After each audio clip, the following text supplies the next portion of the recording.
All right, if you have not started this at all, here's what we're going to do. So we're going to go new file. I want you guys to make sure this is in inches. This is going to be 8 inches by 8 inches. You can go no bigger than that. That's pretty large, okay? I'm going to go create, and it's going to take a little bit. All right, so our first layer, what I'm going to do, I'm going to go File, Save As, and I'm going to call this Shadowbox.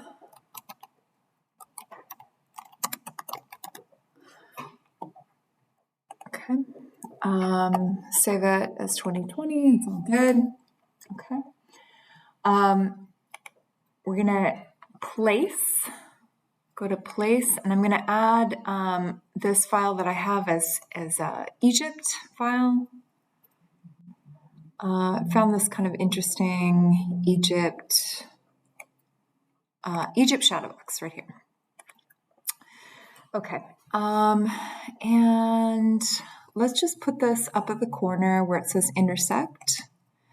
Okay, and I'm actually with the tap V, hold shift, and I'm going to drag out like that.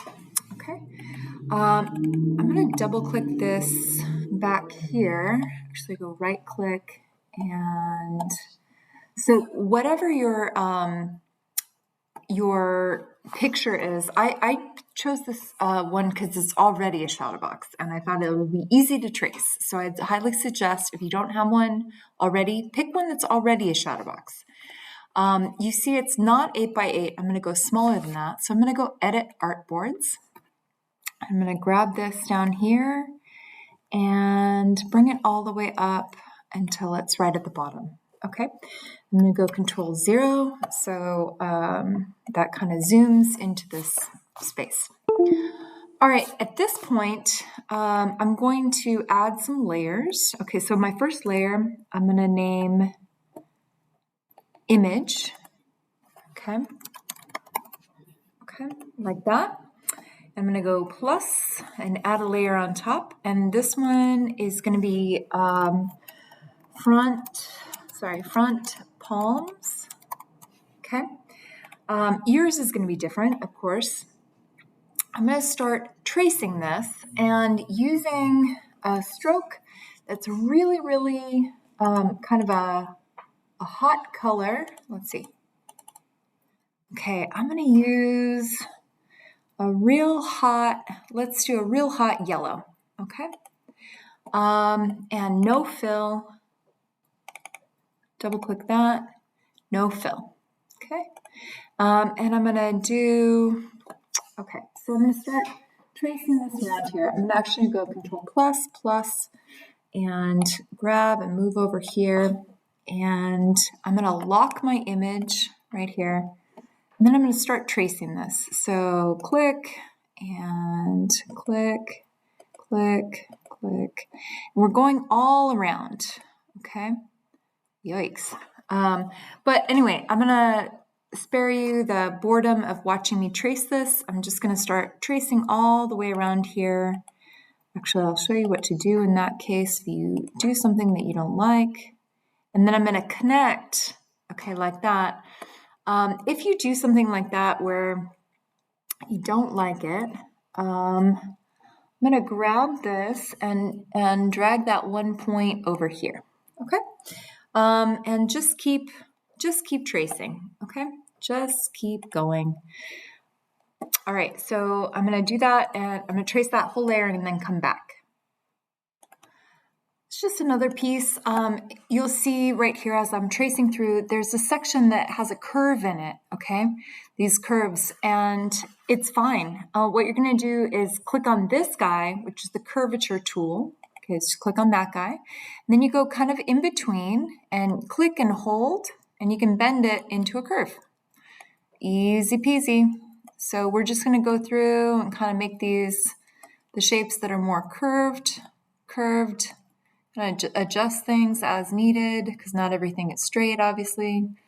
Kind of bend things out where we need to bend them out. and just do a really nice job of kind of mirroring those curves. Okay, just keep going. Okay, so you see this is all done. Okay, so I've kind of made sure to connect all these pieces so that they're like individual chunks here. Now what we're going to do is we're going to draw a rectangle around the whole thing. Okay, so I'm going to tap M. Oops. Okay, and then that's going to, I'm going to go up to the corner where it says anchor. Click there. Cancel that. We're going to do it again. I'm going to click and hold and drag, okay, all the way across until it snaps to the edge. So it traces the entire shape right there. Okay, so we have a rectangle around the entire thing, and it's in that yellow stroke as well. At this point, I'm going to tap escape to get out of that. Just kidding. Tap V to get out of that. And we're going to do something called a live paint. So what I'm going to do,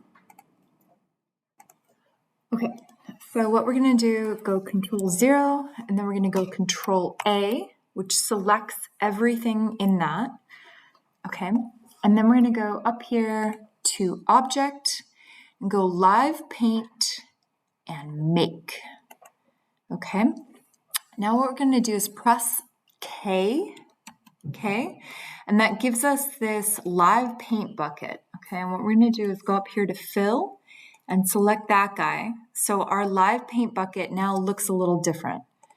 You can see it has this green and this toggle switch. So what I'm going to do is go inside this section and press on that, and it's going to turn the whole layer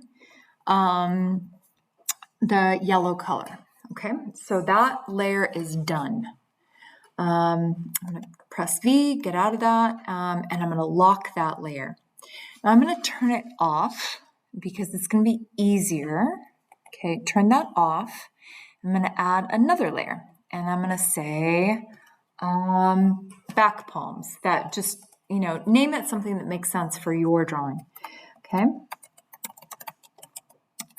And I'm going to choose a different color. Okay. I'm going to choose a different color for this one, no fill. I'm going to choose a real hot color stroke, so maybe like this hot pink right here. And I'm going to go through and I'm going to do the second layer of palms. And in this, again, I'm going to connect them, but I'm going to connect them behind the next layer. So imagine that this is the edge of the palms. Okay, click there, and I'm going to go down and then go all the way across like this to maybe like right here, and then go up like that. Okay, so hopefully that kind of makes sense. I'm going to go through and trace all these palms, and then I'll get back to you. Okay. While I'm tracing, I kind of came across this area that I traced these palm leaves, and then I kind of want this to come up and create like one big shape. So what I'm going to do is you can hit the plus key. If you want to break a line, hit the plus key. That turns into this guy where you can add these points and add 3 of them. So 1, 2, make sure the path thing is highlighted, and 3. Okay? Then what you're going to do is grab this guy, the direct selection tool, select the middle of the 3 right here, and then hit delete. And that breaks the line. Then you can kind of, oops, no. You can click on this. Just make sure that they're all not highlighted. Click on it and then move it around. Okay. And then you can kind of go through and continue tracing. So I'm going to go click to here, and that will kind of lock that shape over there. So that's like one chunk. Then I'm going to click over here and down to here, and then continue tracing. So what I'm doing is just pretending that I can see the whole shape behind the things in front. That's going to be the key to all this. So keep going. Okay, I have traced all of this. And again, just kind of using my imagination to think of like, what would it look like if that front layer wasn't there? So kind of just tracing everything that I could see. Okay, so now what we're going to do, I'll just show you. I tap M and go to the upper corner, and where it says anchor or intersect, edge, anchor, click there, hold and drag and move across to here. Okay, so that drags a rectangle around the outside. We're going to go Control A, and that selects all on that layer. Then I'm going to go Object and go Live Paint and go Make. I'm going to tap K again, and you get this like toggly paint guy. And we're going to grab this and select the same color as the stroke. Okay, and then I go click back on, and then you can see how I have it where it turns on and turns off. And I'm going to click in here, and that fills the whole thing in with that pink paint. Okay, so there's that whole layer, like all done. Okay, I'm going to lock it, turn it off, and now we're going to go to the back layer, which is going to be this area, this guy with the camel. Okay, so I'm going to add a layer, double click, and I'm going to say camel layer. Okay, or just maybe I'll put just camel. And I'm going to trace across here, trace the camel, and then across here. So just all the way across. Okay. Yep. Okay. I'll come back when that's done.